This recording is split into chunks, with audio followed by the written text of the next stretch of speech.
نحمده ونصلي على رسوله الكريم اما بعد فاعوذ باللہ من الشیطان الرجیم بسم اللہ الرحمن الرحیم رب اشرح لي صدری ویسر لي امری واحلل عقدۃ من لسانی یفقہوا قولی۔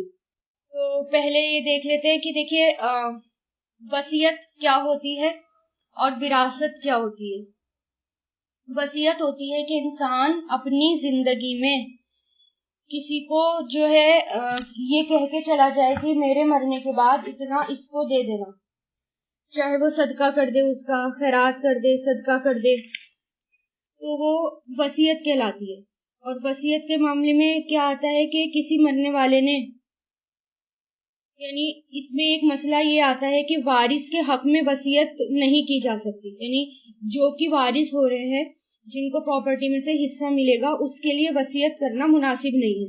مان لے جیسے کسی مرنے والے نے اپنے لڑکے یا لڑکی، شوہر یا بیوی کے لیے وصیت کی، یا کسی اور ایسے شخص کے لیے وصیت کی جس کو میراث میں سے حصہ ملنے والا ہے، پراپرٹی میں سے حصہ ملنے والا ہے، تو اس وصیت کا کچھ اعتبار نہیں، وارثوں کو صرف میراث کا حصہ ملے گا، اس سے زیادہ کہ وہ مستحق نہیں ہے۔ آپ صلی اللہ علیہ وسلم نے حجۃ الوداع میں خطبے میں ارشاد فرمایا تھا کہ اللہ تعالیٰ نے ہر حقدار کو اس کا حق دے دیا ہے، بس کسی وارث کے حق میں کوئی وصیت معتبر نہیں ہے۔ ایک تو یہ ہو گئی وصیت کہ وہ کسی کو دے جائے، جیسے کہ وہ صدقہ کر جائے یا خیرات کر جائے یا کسی اور کو دے جائے، تو وہ وصیت ہوتی ہے۔ پھر جگہ جگہ حدیث سے پتہ چلتا ہے کہ وصیت صرف 1/3 مال میں سے ہی کی جا سکتی ہے، اس سے زیادہ نہیں کی جا سکتی۔ اگر کوئی وصیت 1/3 سے زیادہ مال کی کر گیا تو بھی 1/3 میں سے ہی اس کو ملے گا۔ اور پھر اس کے بعد ہوتی ہے وراثت۔ وراثت کیا ہوتی ہے کہ جو انسان جو کچھ بچ گیا، مرنے کے بعد جو بچا، وہ اس میں سے جو بانٹا جاتا ہے، وہ وراثت ہوتی ہے۔ یعنی زندگی میں ایک تو یہ ہوتا ہے کہ انسان اپنی زندگی میں کسی کو ہبہ کر جائے، ہبہ کرنے کا مطلب تحفہ دے جائے، ہبہ کر جائے۔ اب وہ اپنی زندگی میں کچھ بھی کسی کو دے سکتا ہے، ٹھیک ہے، اگر وہ زندہ ہے۔ جیسے کل کوئی سوال آئے تھے اتنے سارے کہ ہماری بیٹیاں ہیں اور یا ہم نے بیٹیوں کے لیے فلیٹ لیا ہے، یا کسی نے کہا میری 2 بیٹیاں ہیں، میری 3 بیٹیاں ہیں، اگر میں ان کو زندگی میں کچھ دے دوں تو کیا وہ بھی 1/3 مال میں سے ہی ہوگی؟ نہیں، بیٹیوں کا حصہ تو جو ہے وہ رہے گا، وہ لیکن مرنے کے بعد ڈسٹریبیوٹ ہوتی ہے، وہ وصیت کے وراثت کہلاتی ہے۔ اب اگر کوئی کسی نے اپنی بیٹیوں کے لیے کچھ لیا ہے اور وہ اپنی زندگی میں ہی ان کو کچھ دینا چاہتا ہے تو وہ دے سکتا ہے اور جتنا چاہے دے سکتا ہے، لیکن اس میں یہ بھی تاکید کی گئی ہے کہ اپنی ساری اولادوں کو برابر کا ہی دینا ہوتا ہے، کیونکہ آپ صلی اللہ علیہ وسلم کے زمانے میں بھی ایک کیس ایسا آیا تھا کہ اپنے ایک شخص نے اپنے ایک لڑکے کے لیے لیا تھا اور باقیوں کے لیے کوئی حصہ نہیں دیا، یعنی اپنی زندگی میں ایک کو دے دیا، تو آپ صلی اللہ علیہ وسلم نے فرمایا کہ برابر کا معاملہ کرو، یعنی اپنے سب بچوں میں برابر تقسیم کرو۔ اگر ہم زندہ میں، یعنی اگر ابھی میں زندہ ہوں اور میں کسی کو کچھ ہبہ کر رہی ہوں، گفٹ دے رہی ہوں، تو میرے جتنے بچے ہیں ان کو برابر کا دوں گی۔ جیسے اگر بیٹے کو 100 روپے دیے ہیں تو بیٹی کو بھی 100 روپے اور باقی جتنے بھی بچے ہیں ان کو 100 روپے دوں گی۔ ایسا نہیں کر سکتی کسی کو کم کسی کو زیادہ، پھر وہ ناانصافی ہو جائے گی، پھر وہیں سے ہی پھر لڑائی جھگڑے شروع ہو جاتے ہیں۔ اگر کوئی اور مجبوری ہو تو وہ ایک الگ بات ہے، لیکن حکم کیا ہے کہ اگر آپ اپنی زندگی میں کسی کو کچھ دے رہے ہیں، بچوں کو کچھ دے رہے ہیں، تو وہ برابر کا معاملہ کریں، ٹھیک ہے۔ تو زندگی میں جو دیا جاتا ہے وہ ہبہ ہوتا ہے، وہ وراثت نہیں ہوتی۔ وراثت کیا ہوتی ہے؟ جب مرنے کے بعد جو بچتا ہے اس میں سے ڈسٹریبیوشن جو کیا جاتا ہے، ٹھیک ہے، جو بچ گیا۔ باقی زندگی میں آپ دے سکتے ہیں، کسی کو نے کوئی ہے اپنی بچوں کے لیے کچھ لیا وہ دے سکتا ہے۔ اور ایک مسئلہ یہ بھی کہ کوئی جو ہے یہ نہیں کہہ سکتا اپنی اولاد کے معاملے میں کہ میں تجھے اپنی پراپرٹی سے بے دخل کر رہا ہوں، یا میرے مرنے کے بعد جس کا حق ہے اس کو یہ کہہ دے کہ میرے مرنے کے بعد تجھے نہیں ملے گا یا اس کو نہیں ملے گا، تو ایسا اسلام میں جائز نہیں ہے۔ وراثت اللہ تعالیٰ کی طرف سے ہے، اور اللہ تعالیٰ نے جتنے بھی حصے ہیں وہ اللہ تعالیٰ نے مقرر کر دیے، ہم اس میں کچھ نہیں کر سکتے، اور ہم کسی کو اپنی مرضی سے بے دخل بھی نہیں کر سکتے، کسی کے ساتھ یہ بھی نہیں کہہ سکتے کہ میرے مرنے کے بعد میری پراپرٹی میں سے اس اولاد کو مت دینا یا اس بیوی کو مت دینا، ٹھیک ہے، تو یہ بھی نہیں کہہ سکتے ہم، وہ ملے گا ہی ملے گا، کیونکہ اللہ تعالیٰ کی طرف سے ہی یہ حصے مقرر کیے ہیں۔ اچھا، وصیت کے بعد یہ اس لیے کیا گیا ہے، 1/3 میں بھی اس لیے قید لگائی گئی ہے کیونکہ زمانے جاہلیت میں اپنے وارثوں کو محروم کرنے کے لیے سارا کا سارا مال صدقہ کر دیا کرتے تھے. تو اس بات کو منع اگر کوئی، کیونکہ سیرت میں آپ دیکھیں گے، سیرت سے پتہ چلے گا کہ چھوٹی چھوٹی باتوں پر اسلام آنے سے پہلے بہت بڑے بڑے جھگڑے ہو جایا کرتے تھے، اپنے وارثوں میں ہی، اپنے سگے رشتہ داروں میں ہی، اپنے بچوں میں ہی بہت لڑائیاں ہو جایا کرتی تھی. تو یہ بھی ہوا کرتا تھا کہ بے دخل کر دو، یا وہ جو مرنے والا ہے وہ سب کچھ وصیت کر جایا کرتا تھا. تو اس سے روک لگائے گی کہ اگر وصیت کرنی ہے تو 1/3 مال میں سے کرو، اس کے علاوہ وصیت مت کرو. اور پھر وصیت بھی یہ کہ بہتر کیا ہے، وارثوں کے لیے وصیت مت کرو، کیونکہ وارثوں کو تو ان کا حق ملے گا ہی ملے گا. ان کے علاوہ اگر آپ کو کسی مسکین کو دینا ہے، غریب کو دینا ہے، تو وہ 1/3 مال میں سے. اور اپنی زندگی میں کچھ دے جائیں اپنی اولادوں کو، اپنی بیٹیوں کو برابر کا، تو وہ تحفہ ہوتا ہے، وہ ہبہ ہوتا ہے. کل کسی نے یہ بھی سوال کرا تھا کہ کیا بیٹی اپنی مرضی سے پراپرٹی میں سے جو حصہ ہے وہ چھوڑ سکتی ہے؟ تو اپنی مرضی سے، خوش دلی سے اگر وہ چھوڑنا چاہے تو وہ چھوڑ سکتی ہے، پھر باقیوں پر کوئی گناہ نہیں ہوگا. لیکن اپنی مرضی سے، کسی نے اس سے کہا نہ ہو، کسی نے اس سے دماغ میں نہ ڈالا ہو، اور کسی بھی طرح سے اس کو ہنٹ بھی نہ دیا ہو، اپنی مرضی سے، خوش دلی سے اگر وہ چھوڑنا چاہے تو وہ چھوڑ سکتی. یہ بھی پوچھا تھا کہ اگر ٹوٹل صرف بھائی کی ہی پراپرٹی ہے تو کیا اس میں سے بہن کا حصہ ہوگا؟ اگر بھائی کی پراپرٹی ہے ٹوٹل اور اس میں باپ کا کوئی بھی حصہ نہیں ہے، صرف 100% بھائی کا ہی ہے، تو پھر بہن کا تب کوئی حصہ نہیں ہوتا. بسم اللہ الرحمن الرحیم. آیت نمبر 15 سورہ نساء، پارہ 4. واللاتی، اور وہ عورتیں جو، لاتی جو ہے جیسے اللذی ہوتا ہے، اللذانی ہوتا ہے، تو اسی طرح موصولہ ہوتا ہے یہ اللاتی، وہ جو. اس کے میننگ کیا کیے جاتے ہیں؟ جو، فیمیل کے لیے. تو یعنی یہاں پر کس کے احکام بتائے جا رہے ہیں؟ فیمیل کے. تو عورتوں کے بارے میں پہلے آ گیا واللاتی، اور وہ عورتیں جو یاتینا آئیں، عطا یاتی سے بنا ہے، آئیں، یاتینا یہ جو ہے فیمیل کا صیغہ ہے، عطا یاتی، یاتینا فعل مضارع. وہ عورتیں جو آئیں الفاحشتا بے حیائی کو، فاحش فحش سے بنا ہے، اس کے روٹ لیٹر ہیں فاحشین. فحش یعنی ایسی برائی جس کا اثر دوسروں پر بھی پڑے، کھلی ہوئی برائی.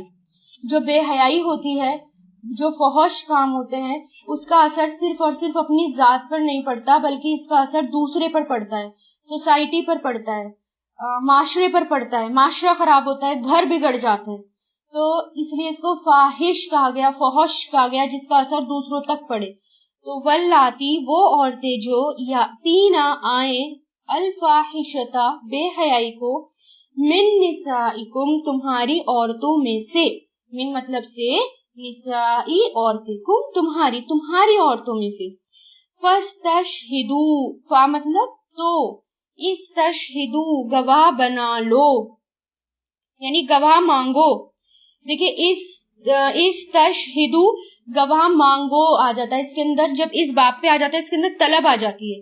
ٹھیک ہے، تو ایک تو شہیدہ بھی آتا ہے، شہیدہ اسی روٹ لیٹر سے آتا ہے، یہ شین ہا دال، اس کے بھی روٹ لیٹرز کیا ہیں؟ شین ہا دال ہیں.